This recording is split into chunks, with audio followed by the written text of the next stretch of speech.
बहू के सोने देने वाली भैंस। शेखरपुर गांव में रामैया और उसका पत्नी रमा रहते थे। रमा की जब शादी हुई थी, उसने काली नाम की एक भैंस को दहेज में लेकर आई। काली बहुत अच्छी भैंस थी। वह हर रोज 20 लीटर दूध देती थी। रामैया उस दूध को लेकर गांव में जाकर बेचता था। ऐसा ही रामैया बहुत सारे पैसे कमाने लगे। एक दिन रामैया ने शहर से गाड़ी खरीद कर लेके आया। अरे रमा, जरा आकर देखो तो मैंने क्या लाया हूँ। अरे वाह, नया कार, बहुत अच्छा है। ये सब बातें पड़ोस में रहने वाले कृष्णा देख लेता है और लालच से ऐसा सोचता है, अरे ये रामैया तो दिन ब दिन अमीर होता जा रहा है। ये सब उस भैंस की वजह से है। मुझे कुछ करना चाहिए। ऐसा बोलकर उस रात को कृष्णा काली को उठा लाता है और अपने घर में बांध देता है। अगली दिन की सुबह रामैया देखता है कि काली घर में नहीं है। तो रमा और रामैया दोनों मिलकर उसे ढूंढने के लिए जंगल में जाते हैं। बहुत देर तक ढूंढते हैं, लेकिन फिर भी काली नहीं मिलती। जब वह दोनों उदास बैठे थे, तभी एक स्वामी जी वहां पर आए। तब पति और पत्नी सारी बात स्वामी जी को बताया। रामैया और रमा, आप दोनों उदास मत रहो। मैं आपको एक जादुई भैंस देता हूँ। आप इसे लेकर उसकी देखभाल कीजिए। आप बहुत खुश रहेंगे। ऐसा बोलकर स्वामी जी ने जादुई भैंस उनको देकर गायब हो गए। रामैया और रमा उसकी बहुत अच्छी देखभाल करने लगे। ऐसा ही कुछ दिन बीत गए। एक दिन जब रमा भैंस की गोबर निकाल रही थी, तो उसको सोने का एक बिस्किट मिला। रमा वह देखकर हैरान हो गई। तुरंत जाकर ये बात रामैया को बताई। अरे, गोबर में सोने का बिस्किट, वो कैसे? लगता है ये जादुई भैंस हमें गोबर में सोना दे रही है। इससे हम बहुत अमीर हो सकते हैं। ऐसा बहुत सारे सोने मिलने का कारण रामैया और रमा एक बड़ा सा मकान खरीद लेते हैं। ये सब बात उनकी पड़ोस कृष्णा से नहीं देखा गया। कृष्णा फिर से रात को जाकर छुपके से रामैया की बातें सुनता है। आज हमारे पास इतना पैसा है तो उसकी कारण ये जादुई भैंस है। अगर रोज हमें सोना नहीं मिलता तो हम इतना अमीर नहीं हो सकते। ये बात सुनकर कृष्णा लालची हो जाता है। वह सारा सोना एक ही बार निकालने का सोचता है। कृष्णा उस रात को रामैया के घर आकर उस जादुई भैंस को मार देता है, लेकिन उस भैंस के पेट में कुछ भी नहीं मिलता। भैंस की चीखने की आवाज सुनकर रामैया और रमा वहां पर दौड़ते हुए आते हैं और कृष्णा को बहुत बुरी तरह पीटते हैं। मुझे मत मारो, मुझे मत मारो, मुझे क्षमा करो। मैं लालची होकर ऐसा किया। मैंने ही आपके काली को भी घर में बांध लिया है। मुझे छोड़ दो, मुझे क्षमा करो। ऐसा बोलकर कृष्णा ने काली को फिर से रामैया को दे दिया। उसके बाद फिर से काली का दूध बेचकर रामैया और रमा खुशी खुशी रहने लगे। लालची गोवर्धन। मैथिलीपुर नामक एक गांव में गोवर्धन नाम का एक बड़ा व्यापारी हुआ करता था।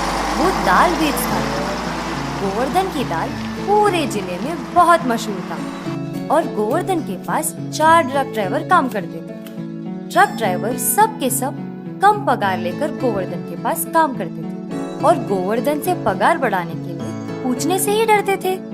रामू, ये माल तुरंत अपने गोपाल के गोडाउन में लेकर जाओ। जी साहब, आप 2 साल से पगार नहीं बढ़ा रहे हो। अब मेरे से इतने कम पैसों में ये माल लेकर जाना नहीं होगा। पगार बढ़ाओ साहब। चुप कर, ज्यादा जबान मत चलाओ। चुपचाप ले जाओ, नहीं तो काम से निकाल दूंगा। गोवर्धन अपने ड्राइवरों को मार्केट रेट से बहुत कम पैसे देकर काम करवाता था। रामू गोवर्धन को सबक सिखाना चाहता था, इसलिए अपने ड्राइवर भाइयों को बुलाया और कहा, सुनिए भाइयों, अब हमें ये गोवर्धन के पास कम पैसों के लिए काम करना बंद करना चाहिए। जब तक वो तनख्वाह बढ़ाता नहीं, तब तक ट्रक नहीं चलाना।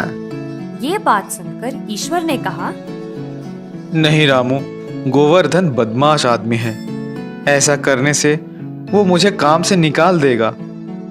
तब रामू ने एक लकड़ी लेकर तोड़ने की प्रयास किया और वो जल्दी टूट गया। बाद में 4 लकड़ियां लिया और जब तोड़ने की प्रयास की वो लकड़ियां टूटी ही नहीं। तब रामू ने कहा, MD10, अब समझ में आया क्या? डरो मत, मेरे साथ चलो। सभी ने मिलकर गोवर्धन के पास चल पड़े। अरे रामू, तुम अभी तक माल लेकर नहीं गए क्या? आप तनख्वाह बढ़ाइए, तब लेकर जाऊंगा। क्या नाटक है ये? ईश्वर, तुम लेकर जाओ। नहीं साहब, आप तनख्वाह बढ़ाइए। लक्ष्मण, तुम लेके जाओ।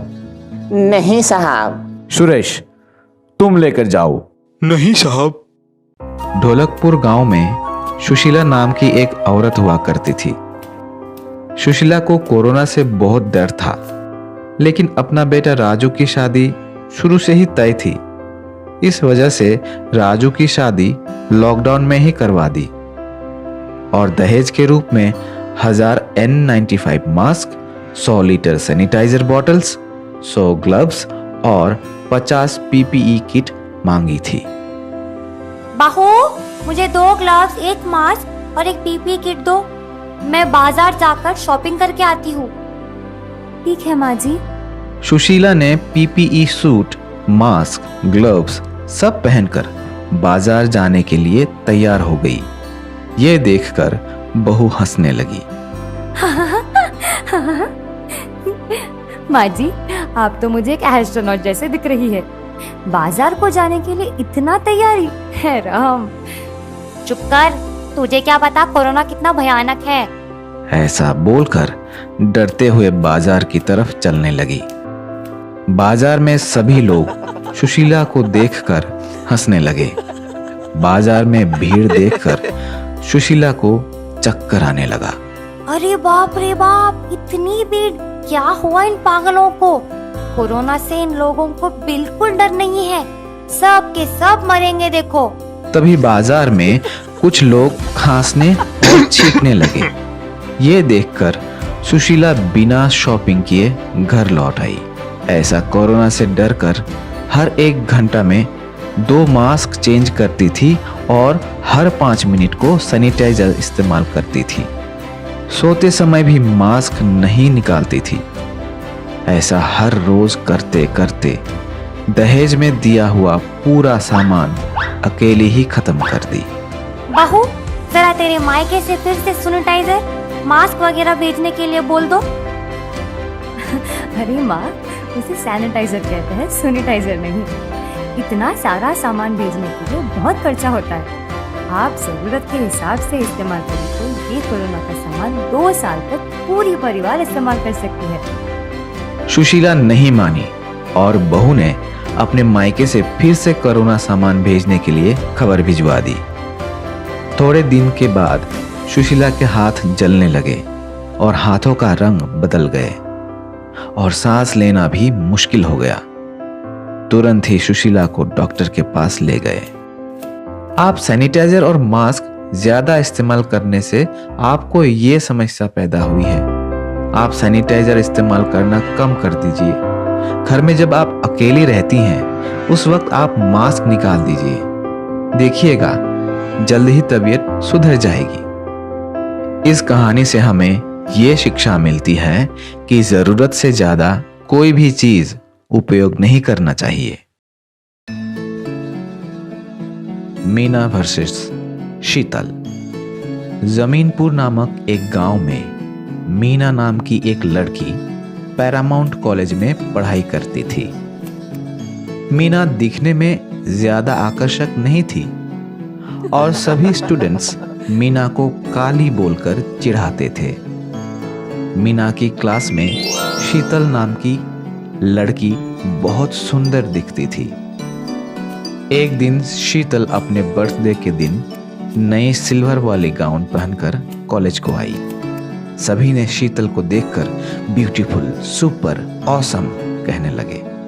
अगले दिन मीना अपनी माँ से, माँ, मुझे सिल्वर गाउन चाहिए, मैं कल कॉलेज को पहन के जाऊंगी। माँ को मीना का सिल्वर गाउन पहनना पसंद नहीं था, लेकिन मीना जिद करके सिल्वर गाउन पहन के कॉलेज चली गई। कॉलेज में सभी मीना का मजाक उड़ाने लगे बू करने लगे। ये सब कुछ क्लास टीचर देख रही थी। मीना उदास होकर घर आ गई। अगले दिन शीतल ने खूबसूरत कूलिंग ग्लासेस पहनकर क्लास को आई। अगले दिन मीना ने अपने माँ से पूछी, माँ, मुझे कूलिंग ग्लासेस चाहिए। कूलिंग ग्लासेस पहनकर क्लास में आते ही सभी मीना को फिर से चिढ़ाने लगे और बोलने लगे कि मीना कभी शीतल नहीं बन सकती। फिर से क्लास टीचर ने यह सब देखा। फिर से मीना रोते हुए घर चली गई। अगले दिन शीतल ने कॉलेज में हाई हील्स पहनकर आई। ये देखकर मीना ने अपने माँ से पूछी, माँ, मुझे हाई हील्स चाहिए। मुझे ये नॉर्मल चप्पल पसंद ही नहीं आ रही। मीना, तुम्हें अपनी रंग रूप के बारे में ध्यान रखकर तैयारी होना चाहिए। मीना जबरदस्ती हाई हील्स पहनकर कॉलेज चली गई। जैसे ही मीना अपने क्लास के अंदर आई और अपनी बेंच के पास जाते जाते गिर पड़ी और सब लोग हंसने लगे। तभी क्लास टीचर ने तुरंत मीना को उठाकर बोली, अरे हंसो मत, चुप हो जाओ। तुम लोगों को मजाक उड़ाने की आदत हो गई है। हर कोई चाहता है कि कुछ नया प्रयोग करे और सुंदर दिखे।